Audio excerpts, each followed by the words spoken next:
বন্ধুরা, photo editing করতে গিয়ে আমাদের কাছে এমন ধরনের কিছু ছবি আসে যে ধরনের ছবির মধ্যে কিছু ছবির চোখের নিচে এরকম অধিক পরিমাণ ডার্ক স্পট বা কালো দাগ থাকে। আর এ ধরনের ডার্ক স্পট বা কালো দাগগুলোকে রিমুভ করার জন্য আমরা অনেকে অনেক পদ্ধতি ইউজ করে থাকি। তো আমরা যদি সঠিক পদ্ধতি এবং সঠিক টুল ইউজ না করে ভুলভাল টুল ইউজ করে ঘষা মাজা করি তাহলে কিন্তু ছবির কোয়ালিটিটাই নষ্ট হয়ে যায়।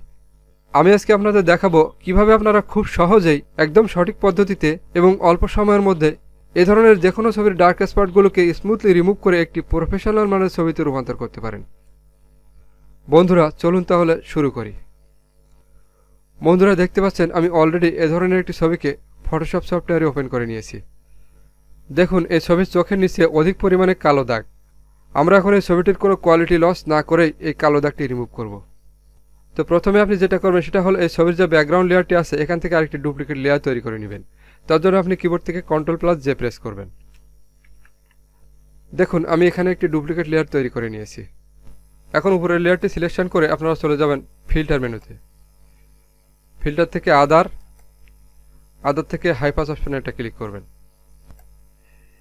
এখানের এই রেডিয়াসটা আপনারা আপনাদের ছবির রেজলিউশন অনুযায়ী কম বেশি করে দিবেন। তো আমি আমার ছবির রেজলিউশন অনুযায়ী এখান থেকে 2.5 করে দিচ্ছি। এরপর এখান থেকে ওকে করে দিলাম। এরপর আমরা এই উপরের লেয়ারের চোখ আইকনটিকে হাইড করে দেব। তারপর নিচের লেয়ারটিকে সিলেকশন করে টুলবক্স থেকে এই ব্রাশ টুলটি সিলেকশন করে নেব।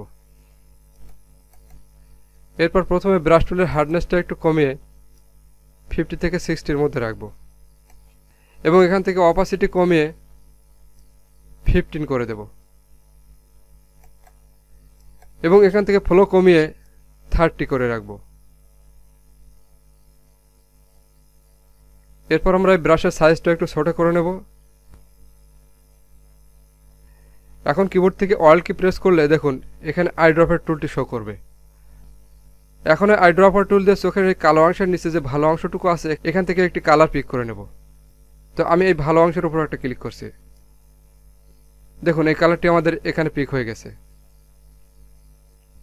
আমরা এখন এই ব্রাশ দিয়ে কালো অংশের উপর আস্তে আস্তে ড্র্যাগ করতে থাকব। দেখুন বন্ধুরা ড্র্যাগ করার সাথে সাথে ডার্ক স্পটগুলো কিন্তু চলে যাচ্ছে।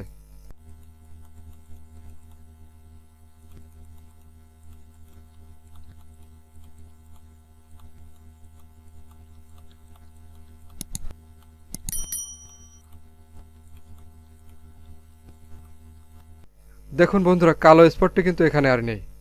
আমরা এখন এই লেয়ার বক্সে গিয়ে উপরের লেয়ারটিকে সিলেকশন করে দিয়ে এর চোখ আইকনটি শো করে দেব। এরপর এখান থেকে এই লেয়ারের নর্মাল মোডটাকে চেঞ্জ করে এখান থেকে আমরা লিনিয়ার লাইট করে দেব। এরপর এখান থেকে এই ফিল অপশনে গিয়ে এখান থেকে ফিলটি আমরা একটু কমিয়ে দেব। তো আপনারা আপনাদের ছবির রেজলিউশন অনুযায়ী এখান থেকে কম বেশি করে দেখবেন কেমন স্থানে রাখলে এখানে ছবির কালারটা অ্যাডজাস্ট হয়। তো আমি আমার এই ছবিতে এখান থেকে ফিল 45% রাখছি। এখন দেখুন ছবির কালো দাগটি কতটা স্মুথলি রিমুভ হয়েছে। ছবির কিন্তু কোনো কোয়ালিটি লস হয়নি। তো বন্ধুরা আপনারাও এই মেথডটি অ্যাপ্লাই করে খুব সহজেই এ ধরনের ছবির কালো দাগ রিমুভ করে নিতে পারবেন। তো আশা করছি এই ভিডিওটি আপনাদের অনেক ভালো লেগেছে। আর ভালো লাগলে অবশ্যই ভিডিওতে একটি লাইক দিবেন। আর আপনি যদি আমার চ্যানেলে নতুন হয়ে থাকেন তাহলে অবশ্যই চ্যানেলটিকে সাবস্ক্রাইব করে পাশের বেল আইকনটি অন করে দিবেন। তো আজ এ পর্যন্তই, দেখা হবে আবারও নতুন কোনো টিউটোরিয়ালে। সে পর্যন্ত ভালো থাকুন। আল্লাহ হাফেজ।